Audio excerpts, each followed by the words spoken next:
Fourth semester class 12 যে প্রশ্নটা আলোচনা করব সেটা হচ্ছে মহাবিদ্যের কারণ।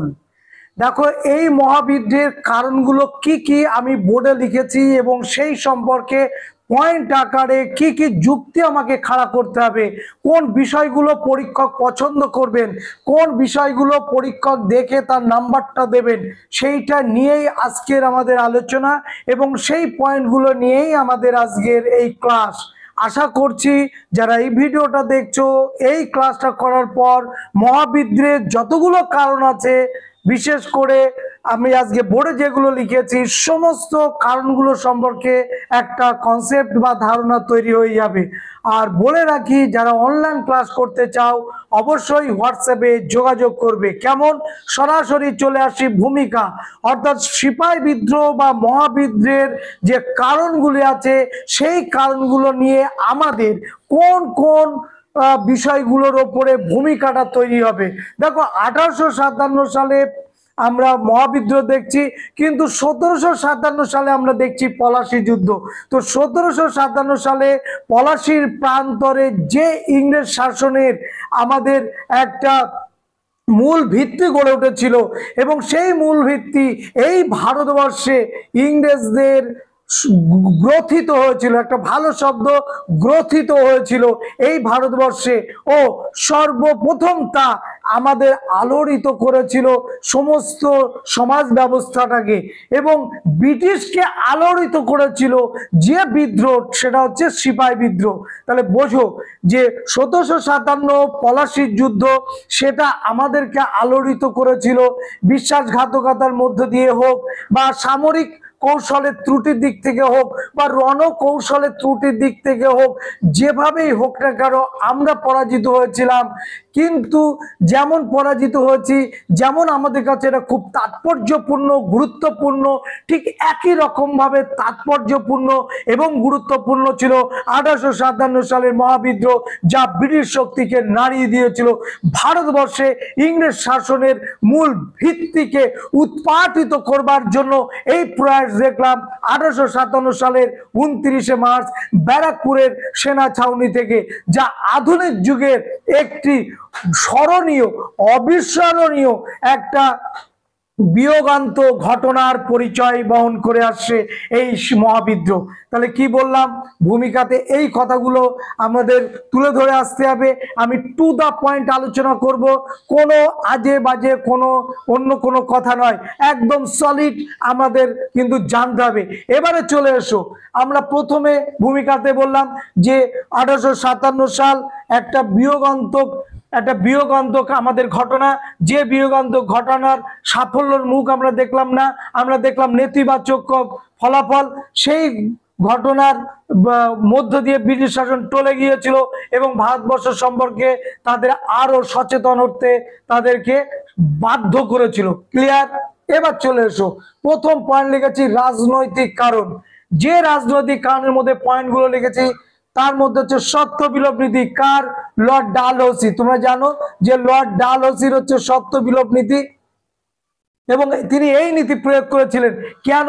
সত্য বিলোপ নীতিতে কি বলা হলো যে লর্ড ডালহৌসির সত্য বিলোপ নীতি সমগ্র ভারতেই একটা তুমুল বিক্ষোভ সৃষ্টি করেছিল, কারণ ভারতীয়দের এই চিরাচরিত প্রথা ও সংস্কারকে তারা কি অকার্যকর করে দেয় এবং এই সংস্কারকে তারা ধ্বংস করে দিয়েছিল।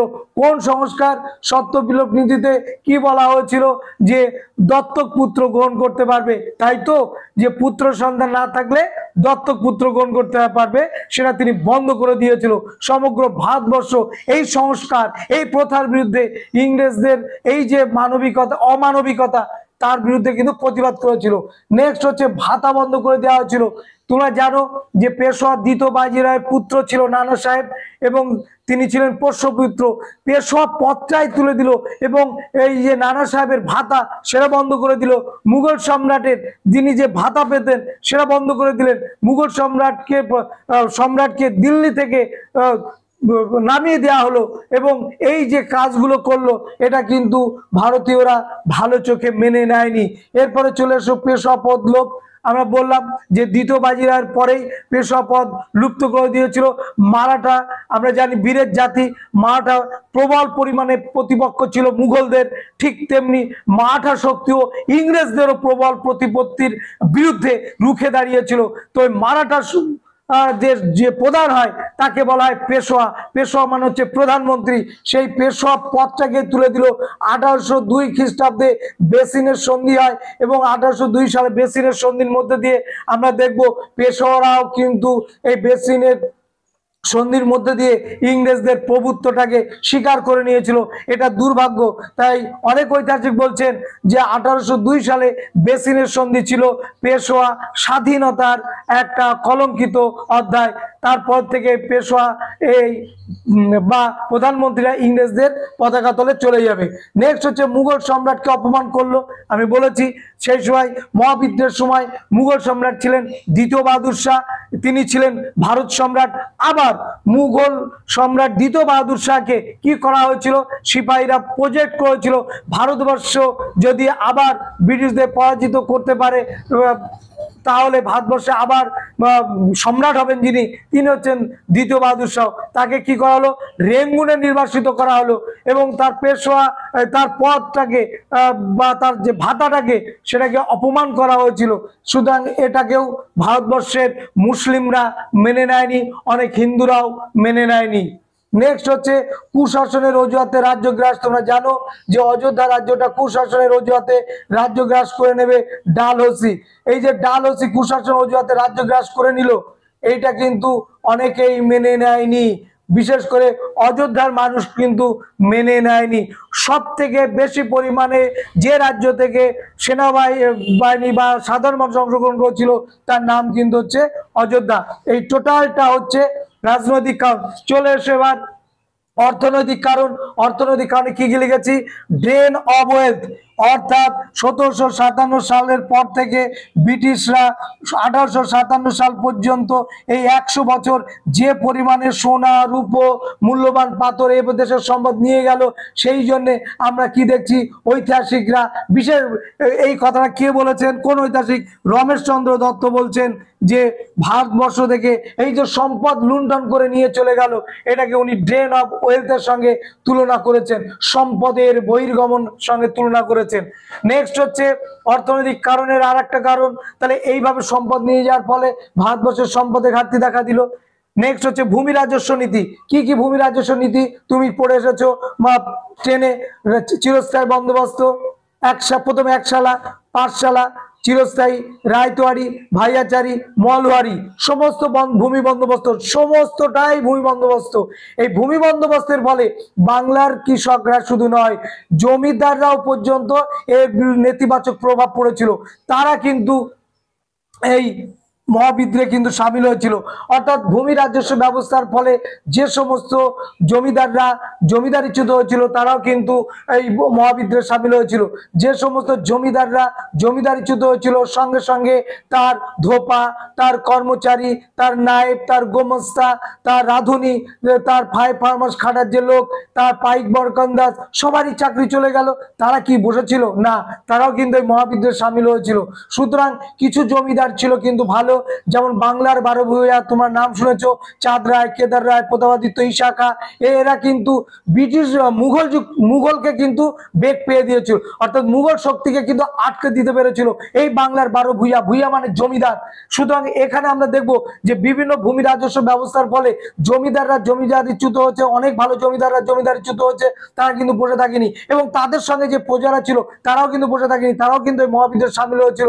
এবং জমিদারদের অনেক জমিদাররা আবার শোষণ করতো ওই রাজস্ব তোলবার ক্ষেত্রে, ফলে কৃষক বা সাধারণ মানুষ খেপে গিয়েছিল, সেই মানুষগুলোও কিন্তু এই মহাবিদ্রোহে সামিল হয়েছিল। নেক্সট হচ্ছে মহাজন শ্রেণীর শোষণ। মহাজন শ্রেণী আজও আছে, সেই সময়ও ছিল।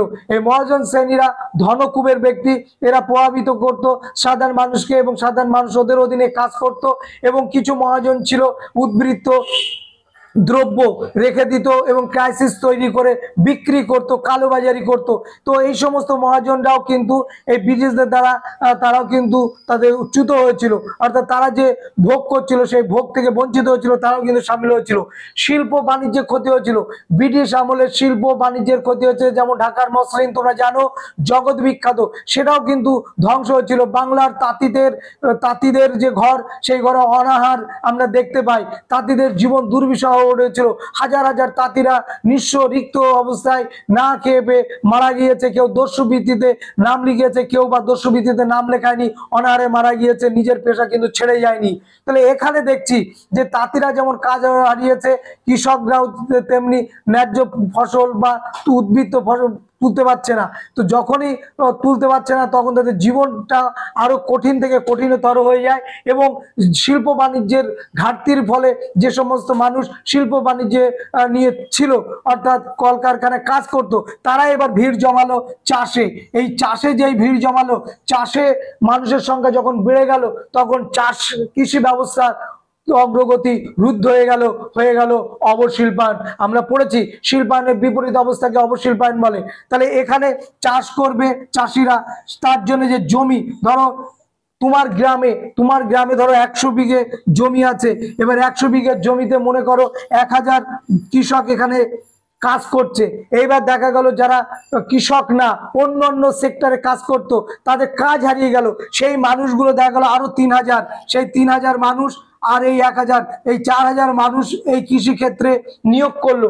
যে 4000 মানুষের কৃষি ক্ষেত্রে নিজেদেরকে নিয়োগ করলো, কৃষি ব্যবস্থার দফারফ হবে, এত লোকের তো দরকার নেই। 1000 মানুষ হলেই হয়ে যেত, বড় যে সেখানে 1200, 4000-এর তো দরকার নেই, জমি তো আমার ওই। তাহলে এই যে চাপ চলে এলো, এই চাপের ফলে হলো অবশিল্পায়ন। মনে থাকবে এই একটা পয়েন্ট। নেক্সট পয়েন্ট হচ্ছে আমরা লিখেছি সামাজিক ও ধর্মীয় কারণ। সামাজিক কারণের মধ্যে দেখো ভারতবর্ষে অনেক কুপ্রথা প্রচলিত ছিল। গঙ্গাসাগরে সন্তান বিসর্জন বা কুপ্রথা, বাল্য বিবাহ কুপ্রথা, তারপরে হচ্ছে বহু বিবাহ কুপ্রথা, তারপরে হচ্ছে সতীদাহ প্রথা কুপ্রথা, এই প্রথাগুলো কিন্তু প্রচলিত ছিল। এর বিরুদ্ধে কিন্তু আমরা দেখলাম জনমত তৈরি করবে ভারতীয়রা, ইংরেজ সেটাকে সাপোর্ট করবে।